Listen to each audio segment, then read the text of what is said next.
ಗೌರಿ ಹಬ್ಬ ಬಂತೆಂದರೆ ಮಹಿಳೆಯರೆಲ್ಲರಿಗೂ ಸಡಗರ. ಮನೆಯಲ್ಲಿ ಮಂಟಪ ನಿರ್ಮಿಸಿ ಬಾಳೆ ಕಂದು ಮಾವಿನ ತೋರಣ ಕಟ್ಟಿ ಅಲಂಕಾರ ಮಾಡಿ ಗೌರಿ ಮೂರ್ತಿಯನ್ನು ಶೃಂಗರಿಸಿ ಸಂಭ್ರಮ ಸಡಗರದಿಂದ ಗೌರಿ ಹಬ್ಬ ಆಚರಿಸುತ್ತಾರೆ. ಭಾದ್ರಪದ ಮಾಸದ ಚತುರ್ಥಿಯ ಹಿಂದಿನ ದಿನ ಬರುವ ಗೌರಿ ಹಬ್ಬ ಸುಮಂಗಲಿಯರಿಗೆ ಸಕಲ ಸೌಭಾಗ್ಯ ನೀಡುವ ಹಬ್ಬ. ಭಾದ್ರಪದ ಮಾಸದ ಶುದ್ಧ ತದಿಗೆಯೆಂದು ಹಬ್ಬವನ್ನು ಸ್ವರ್ಣ ಗೌರಿ ವ್ರತದ ಮೂಲಕ ಆಚರಣೆ ಮಾಡಲಾಗುತ್ತದೆ. ಗಣೇಶ ಹಬ್ಬದ ರೀತಿಯಲ್ಲಿ ವಿಜೃಂಭಣೆಯಿಂದ ಆಚರಿಸದಿದ್ದರೂ ಸರಳವಾಗಿ ಭಕ್ತಿಯಿಂದ ಆಚರಿಸಲಾಗುತ್ತದೆ. ಸ್ವರ್ಣಗೌರಿ ಪೂಜೆ ಆಚರಣೆಯ ಹಿಂದೆ ಹಲವಾರು ಪೌರಾಣಿಕ ಕಥೆಗಳಿವೆ. ಪಾರ್ವತಿಯ ಮತ್ತೊಂದು ಹೆಸರೇ ಗೌರಿ. ಪಾರ್ವತಿಯ ತಂದೆ ಪರ್ವತರಾಜ. ಶಿವನನ್ನು ವಿವಾಹವಾದ ಗೌರಿ ವರ್ಷಕ್ಕೊಮ್ಮೆ ತವರಿಗೆ ಅಂದರೆ ಭೂಮಿಗೆ ಬಂದು ಪೂಜೆ ಸ್ವೀಕರಿಸುತ್ತಾಳೆ. ಹೆಂಗಳೆಯರಿಂದ ಬಾಗಿನ ಸ್ವೀಕರಿಸಿ ಸಂತೃಪ್ತಳಾಗಿ ಕೈಲಾಸಕ್ಕೆ ಹೋಗುತ್ತಾಳೆ. ಗೌರಿ ಹಬ್ಬದಂದು ವ್ರತ ಕೈಗೊಂಡು ಪೂಜೆ ಮಾಡಿದರೆ ದೀರ್ಘ ಸುಮಂಗಲಿಗಳಾಗುತ್ತಾರೆ ಎನ್ನುವ ನಂಬಿಕೆ ಬಹಳ ಕಾಲದಿಂದಲೂ ಇದೆ. ಈ ಸ್ವರ್ಣಗೌರಿ ಹಬ್ಬದಲ್ಲಿ ಬಾಗಿನ ಕೊಡುವುದು ಒಂದು ವಿಶೇಷ. ಅಂದರೆ ಅದನ್ನು ಗೌರವಪೂರ್ವಕವಾಗಿ ಕೊಡುವ ದಾನ ಅಥವಾ ಸತ್ಕಾರವೆಂದು ಕರೆಯುತ್ತಾರೆ. ಗೌರಿಯನ್ನು ಕೂರಿಸಿ ಪೂಜೆ ಮಾಡುವ ಪದ್ಧತಿ ಎಲ್ಲರ ಮನೆಯಲ್ಲಿ ಇರುವುದಿಲ್ಲ. ಆದ್ದರಿಂದ ಗೌರಿಯನ್ನು ಪೂಜಿಸುವವರ ಮನೆಗೆ ಸುಮಂಗಲಿಯರು ಹೋಗಿ ಪೂಜೆ ಸಲ್ಲಿಸಿ ಬರುತ್ತಾರೆ. ಗೌರಿ ಹಬ್ಬ ಮುತ್ತೈದರಿಗೆಲ್ಲ ಸಕಲ ಸೌಭಾಗ್ಯ ನೀಡುವ ಹಬ್ಬ. ಮುತ್ತೈದೆಯರು ಸ್ವರ್ಣಗೌರಿ ವ್ರತವನ್ನು ನಿಷ್ಠೆಯಿಂದ ಆಚರಿಸಿದಲ್ಲಿ ಖಂಡಿತವಾಗಿ ಸಂತಾನ ಪ್ರಾಪ್ತಿ, ಅವಿವಾಹಿತರಿಗೆ ವಿವಾಹ ಯೋಗ ಮತ್ತು ವಿದ್ಯಾರ್ಥಿಗಳಿಗೆ ಜ್ಞಾನ ದೊರೆಯುತ್ತದೆ ಎಂಬುದು ನಂಬಿಕೆ.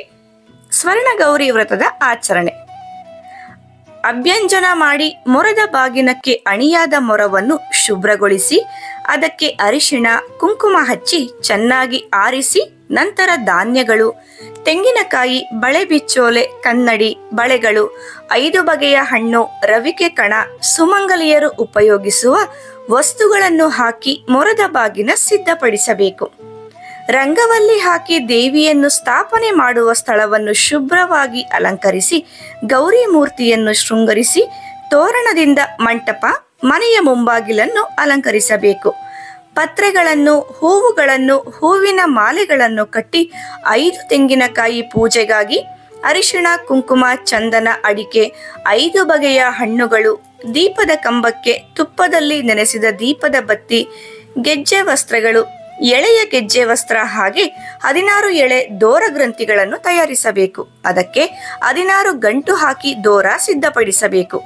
ಪಂಚಾಮೃತ ಅಭಿಷೇಕ, ಮಧುಪರ್ಕ, ಮಂಗಳಾರತಿ ಬತ್ತಿಗಳು, 1 ತಟ್ಟೆಯಲ್ಲಿ ಉಪನಯನ ದಾನಕ್ಕಾಗಿ 2 ತೆಂಗಿನಕಾಯಿ, 4 ವೀಳ್ಯದೆಲೆ, ಅಡಿಕೆ, ದಕ್ಷಿಣೆ, ಸ್ವಲ್ಪ ಅಕ್ಕಿ, ಅದನ್ನು ಮುಚ್ಚಲು 1 ತಟ್ಟೆ ಅಥವಾ ಬಾಳೆ ಎಲೆಯನ್ನು ಉಪಯೋಗಿಸಬೇಕು.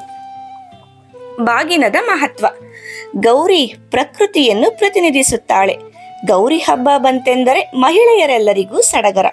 ಮನೆಯಲ್ಲಿ ಮಂಟಪ ನಿರ್ಮಿಸಿ ಬಾಳೆ ಕಂದು ಮಾವಿನ ತೋರಣ ಕಟ್ಟಿ ಅಲಂಕಾರ ಮಾಡಿ ಗೌರಿ ಮೂರ್ತಿಯನ್ನು ಶೃಂಗರಿಸಿ ಸಂಭ್ರಮ ಸಡಗರದಿಂದ ಗೌರಿ ಹಬ್ಬವನ್ನು ಆಚರಿಸುತ್ತಾರೆ.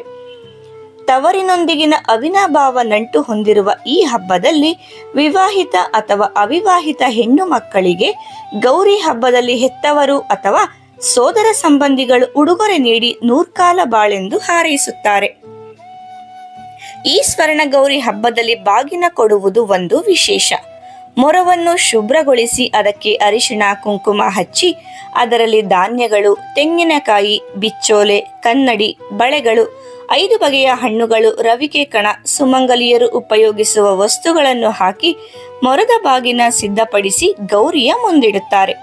ಅದರಲ್ಲಿ ಪೂಜೆಯನ್ನು ಪಾಲ್ಗೊಂಡ ಸುಮಂಗಲಿಯರಿಗೆ ನೀಡುತ್ತಾರೆ. ಮಾಹಿತಿ ಇಷ್ಟ ಆದರೆ ಇನ್ಫಾರ್ಮೇಟಿವ್ ಕನ್ನಡ ಚಾನಲ್ನ ಸಬ್ಸ್ಕ್ರೈಬ್ ಮಾಡಿ. ಹಾಗೆ ನಿಮ್ಮ ಮನೆಯಲ್ಲಿ ಯಾವ ರೀತಿ ಹಬ್ಬ ಆಚರಣೆ ಮಾಡ್ತೀರಾ ಅಂತ ಕಮೆಂಟ್ ಮಾಡಿ.